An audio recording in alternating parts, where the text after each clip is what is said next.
قوم کا وجود اس کے حسن اخلاق ہی سے ہے۔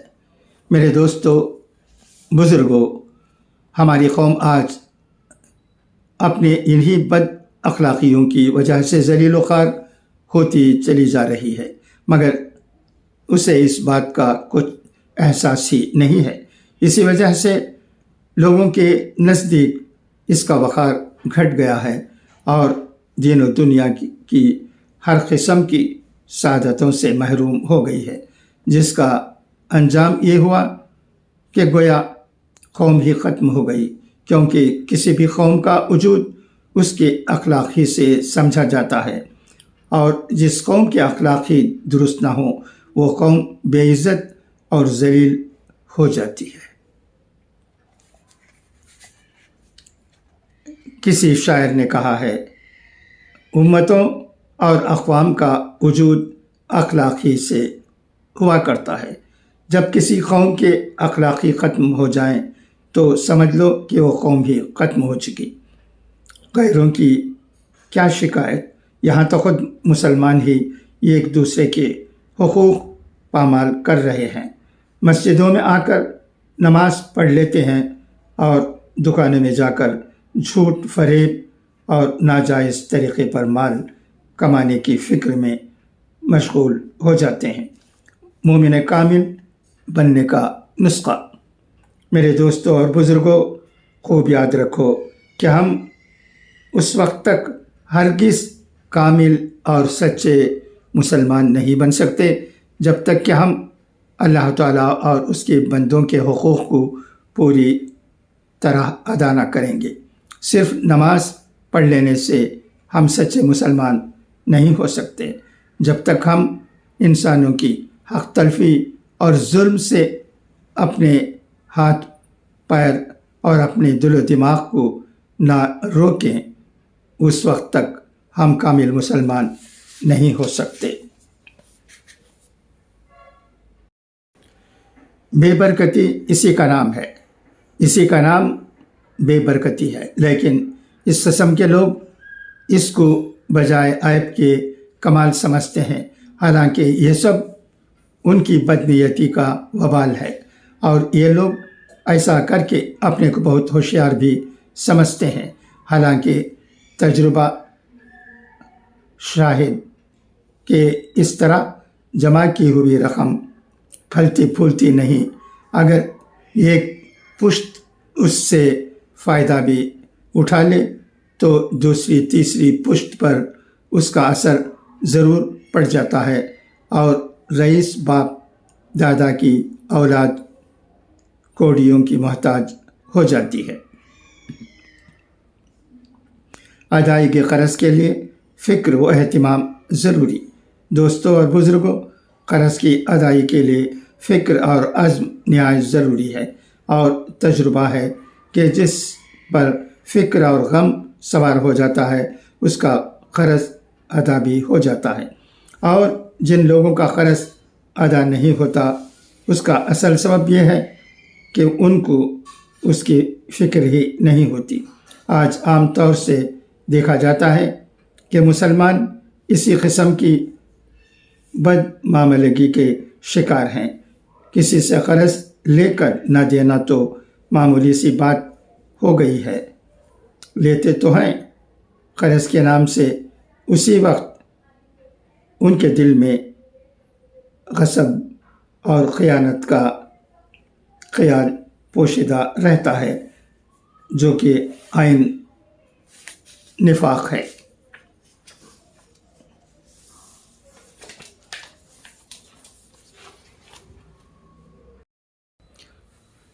قوم کا وجود اس کے حسن اخلاق ہی سے ہے۔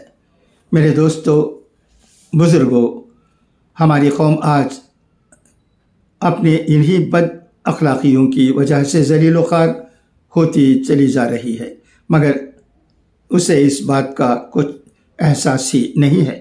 اسی وجہ سے لوگوں کے نزدیک اس کا وقار گھٹ گیا ہے، اور دین و دنیا کی ہر قسم کی سعادتوں سے محروم ہو گئی ہے، جس کا انجام یہ ہوا کہ گویا قوم ہی ختم ہو گئی، کیونکہ کسی بھی قوم کا وجود اس کے اخلاق ہی سے سمجھا جاتا ہے، اور جس قوم کے اخلاق ہی درست نہ ہوں وہ قوم بے عزت اور ذلیل ہو جاتی ہے۔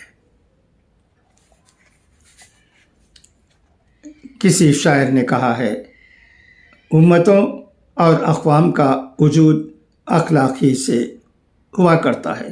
جب کسی قوم کے اخلاق ہی ختم ہو جائیں تو سمجھ لو کہ وہ قوم بھی ختم ہو چکی۔ غیروں کی کیا شکایت، یہاں تو خود مسلمان ہی ایک دوسرے کے حقوق پامال کر رہے ہیں۔ مسجدوں میں آ کر نماز پڑھ لیتے ہیں اور دکانوں میں جا کر جھوٹ فریب اور ناجائز طریقے پر مال کمانے کی فکر میں مشغول ہو جاتے ہیں۔ مومن کامل بننے کا نسخہ۔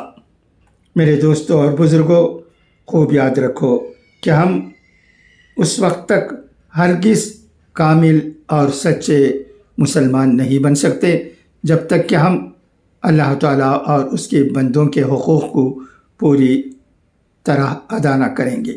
صرف نماز پڑھ لینے سے ہم سچے مسلمان نہیں ہو سکتے۔ جب تک ہم انسانوں کی حق تلفی اور ظلم سے اپنے ہاتھ پیر اور اپنے دل و دماغ کو نہ روکیں، اس وقت تک ہم کامل مسلمان نہیں ہو سکتے۔ ادائیگی قرض حقوق العباد میں سے ہے۔ یاد رکھیے، مسلمان کے ذمہ دو حقوق ہیں۔ ایک اللہ کے حقوق جیسے نماز، روزہ، زکوٰۃ، حج وغیرہ۔ ان کا حکم یہ ہے کہ مسلمان کو ان کا ادا کرنا ضروری ہے، لیکن اگر ان میں کوتاہی ہو جائے تو توبہ کر لینے سے معاف ہو سکتے ہیں۔ دوسرا حق بندوں کا ہے، جیسے پڑوسی کے حقوق، رشتہ داروں کے حقوق، بھائیوں کے حقوق، ماں باپ کے حقوق، اولاد کے حقوق، بیوی کے حقوق وغیرہ۔ ان کا حکم یہ ہے کہ بندوں کے تمام حقوق کا ادا کرنا ہر مسلمان پر واجب ہے۔ اگر ان میں کوتاہی ہو جائے تو یہ حقوق توبہ سے معاف نہ ہوں گے۔ اگر یہاں ادا نہ کرے گا تو وہاں آخرت میں حساب و کتاب کے وقت ادا کرنے پڑیں گے، اور بغیر ادا کیے چھٹکارا نہ ہو سکے گا۔ چنانچہ حدیث پاک میں ہے کہ حضور اکرم صلی اللہ علیہ وسلم فرماتے ہیں کہ جس نے اپنے بھائی پر اس کی آبرو یا مال وغیرہ کے متعلق ظلم کیا ہو، اس کو چاہیے کہ آج ہی معاف کرا لے۔ اس دن سے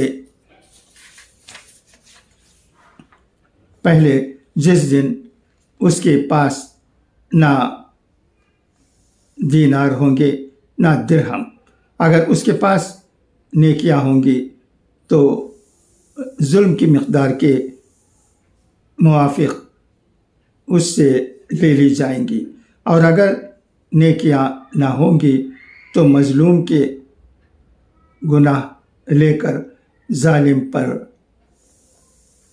لاد دیے جائیں گے۔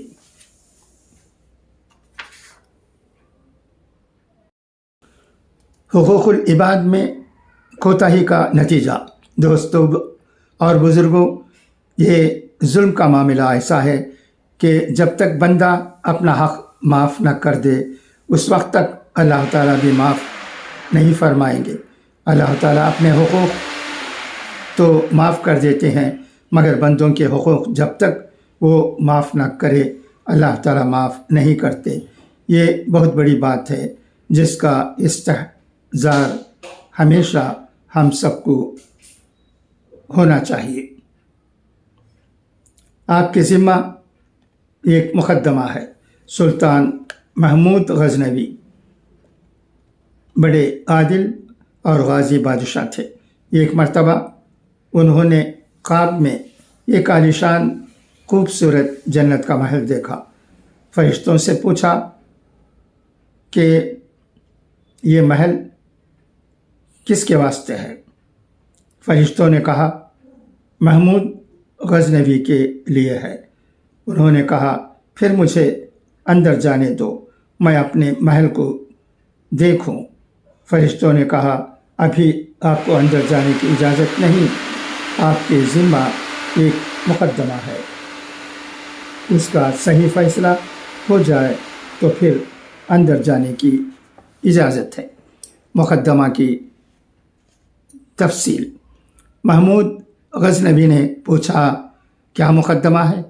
تو فرشتوں نے ایک چابک جو دیوار سے لٹکا ہوا تھا دکھلا کر کہا، تم نے اس کوڑے سے ناحق ایک ملازم کو مارا ہے، جب تک اس کا حق ادا نہ ہو جائے آپ جنت میں نہیں جا سکتے۔ بس یہ سن کر محمود غزنوی تو کانپ ہی گئے اور گھبراہٹ سے آنکھ کھل گئی۔ صبح تک بے تابی کے ساتھ کروٹیں بدلتے رہے۔ جب صبح ہوئی تو اس ملازم کو بلا کر چابک اس کے سامنے ڈال دیا اور کہا، تیرا جتنا جی چاہے مجھے اس سے مار لے، اور آگے ہاتھ جوڑے کہ اللہ کے لیے تو اپنا بدلہ لے لے، ورنہ میں جنت سے محروم ہو جاؤں گا۔ ملازم نے کہا، حضور مجھ پر ایک تو وہ ظلم ہوا تھا، اس سے بڑھ کر آپ دوسرا ظلم یہ کرتے ہیں کہ مجھ سے انتقام کو فرماتے ہیں۔ ملازم قدموں میں گر پڑا اور کہا کہ میں نے جہاں پناہ کو معاف کیا، آپ بالکل بے فکر رہیں۔ مگر اس سے محمود غزنوی کی تسلی نہ ہوئی، اس کو بہت سارا انعام دیا جس سے وہ خوش ہوا۔ تب جا کر محمود غزنوی کو چین آیا۔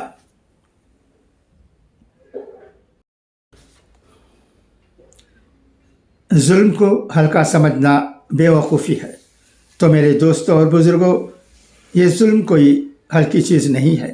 ساری عبادتیں اس وقت تک ناکافی ہیں جب تک ظلم سے برات نہ ہوگی۔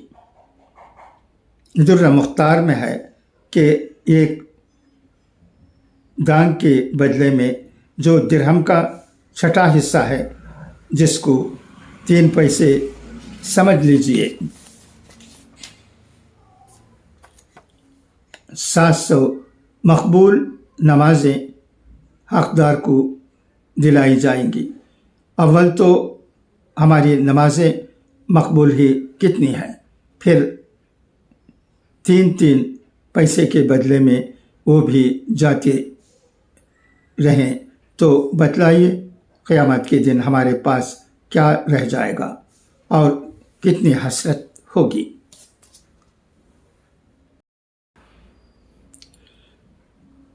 قرض محبت کی خینچی ہے۔ اب تو آپ کو معلوم ہو گیا ہوگا کہ حقوق العباد بعض حیثیت سے نماز روزے سے بھی مقدم ہے، ان کا بہت ہی اہتمام کرنا چاہیے، مگر افسوس آج کل ہم لوگوں کو ان کا بالکل ہی اہتمام نہیں، چنانچہ قرض ادا نہیں کرتے۔ قرض ادا کرنے کی بالکل عادت ہی نہیں ہے، اسی لیے ہم لوگوں کا اعتبار ہی نہیں رہا۔ اب یہ حالت ہو گئی ہے کہ ہر ایک سے قرض مانگتے ہیں اور کوئی نہیں دیتا، حالانکہ قرض دینے کا بڑا ثواب ہے۔ چنانچہ حدیث میں ہے کہ حضور اکرم صلی اللہ علیہ وسلم فرماتے ہیں کہ میں نے جنت کے دروازے پر لکھا ہوا دیکھا کہ صدقہ دینے سے 10 نیکیاں ملتی ہیں اور قرض دینے سے 18 نیکیاں۔ حضور اکرم صلی اللہ علیہ وسلم فرماتے ہیں کہ میں نے حضرت جبرائیل علیہ السلام سے وجہ پوچھی تو انہوں نے فرمایا کہ قرض وہی مانگتا ہے جس کو سخت حاجت ہوتی ہے، اور قرض میں روپیہ واپس کرنا پڑتا ہے، صدقے میں واپس کرنا نہیں پڑتا، اس لیے قرض دینے کا ثواب زیادہ ہے تو قرض دینے کا اتنا بڑا ثواب ہے۔ مگر جب کوئی لے کر ادا ہی نہ کرے تو پھر بھلا بتائیے کون بندہ قرض دینے کے لیے تیار ہوگا۔ آج کل ہماری حالت یہ ہو گئی ہے کہ قرض لے کر واپسی کا خیال تک نہیں ہوتا۔ حتیٰ کہ قرض لینے والے قرض دینے والے کے سامنے آنا تک چھوڑ دیتے ہیں، بلکہ بھاگنے اور منہ چھپانے لگتے ہیں، فون نہیں اٹھاتے اور بات تک نہیں کرتے۔ اس سے اس کو شبہ ہو جاتا ہے کہ شاید میرا مال ہڑپنا چاہتا ہے، اور اس کی وجہ سے تعلقات پر بڑا برا اثر پڑتا ہے۔ اسی اعتبار سے کہا گیا ہے قرض محبت کی قینچی ہے۔ اگر کسی سے محبت ہو تو اس کو ختم کرنے کے لیے زیادہ کوشش اور کاوش کی ضرورت نہیں ہے، صرف قرض لے کر وقت پر ادا نہ کریں، خود بخود محبت ختم ہو جائے گی۔ اسی لیے کہا گیا ہے قرض محبت کی قینچی ہے۔ یہ بھی دیکھا جاتا ہے کہ لوگ ایسے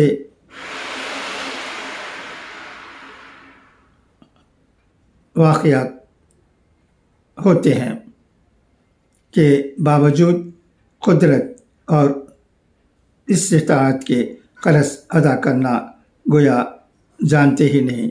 ان کو یہ سمجھنا چاہیے کہ صاحب مال کا ٹال مٹول کرنا ظلم ہے۔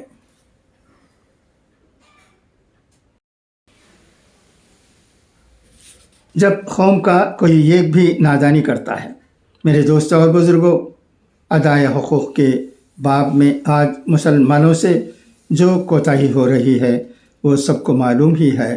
آمدنی کے ذرائع میں سے سب سے آسان اور سہل ذریعہ آج یہی قرض تھا، لیکن اپنی بدعقلی اور کم فہمی کی وجہ سے مسلمانوں نے اس کو بھی اپنے اوپر تنگ کر لیا، یعنی قرض کے سلسلے میں لوگوں نے صاحب حق کو ایسا پریشان کیا ہے کہ جس کے پاس سے بھی ایک دفعہ قرض لے آتے ہیں وہ دوبارہ دینے کے لیے کان پکڑ لیتا ہے۔ انسان کو ضرورت پیش آتی ہی ہے اور بعض مرتبہ وہ قرض لینے پر مجبور بھی ہوتا ہے۔ ایسی صورت میں کوئی اللہ کا بندہ ثواب کے خیال سے قرض دے دیتا ہے، جس سے اس کو بھی ثواب ملتا ہے اور لینے والے کا بھی کام بن جاتا ہے۔ لیکن جب لوگ اپنا اعتبار ہی کھو دیں گے تو اس کا انجام یہ ہوگا کہ ان کی وجہ سے دوسرے نیک لوگوں پر سے بھی اعتبار اٹھ جائے گا۔ شیخ سعدی نے کیا خوب کہا ہے، جب قوم کے کسی آدمی نے بیہودہ کام کر دیا تو اس قوم کے نہ چھوٹے کی عزت باقی رہتی ہے نہ بڑے کی۔ قرض ادا کرنے کا طریقہ، میں نے ابتدا میں جو حدیث پڑھی تھی اس میں حضور اکرم صلی اللہ علیہ وسلم نے قرض ادا کرنے کا طریقہ بتلایا ہے۔ وہ یہ کہ ضرورت پر قرض لے لے تو اسی وقت انسان کو چاہیے کہ نیت درست رکھے اور پختہ ارادہ کر لے کہ میں اس کو فوراً ادا کر دوں گا، تو اس کے نیت کی درستگی کی برکت سے اللہ تعالیٰ کی مدد اس کے ساتھ ہو جائے گی اور اس کے لیے اللہ تعالیٰ کی طرف سے کوئی نہ کوئی سبیل نکل آئے گی، جس سے آسانی کے ساتھ اس کا قرض ادا ہو جائے گا۔ اس کے برخلاف اگر قرض لیتے وقت یا اس کے بعد نیت خراب ہو گئی تو سمجھ لو اللہ تعالیٰ اس کو اور اس کے مال کو تلف اور ختم فرما دیں گے۔ اس حدیث کا یہی ماحصل ہے جس کو میں نے مختصراً آپ کی خدمت میں عرض کر دیا۔ بس اب میں اپنی بات کو ختم کرتا ہوں۔ دعا کیجیے کہ اللہ تعالیٰ ہمیں ان باتوں پر عمل کرنے کی توفیق عطا فرمائے۔ آمین۔ وآخر دعوانا ان الحمد للہ رب العالمین۔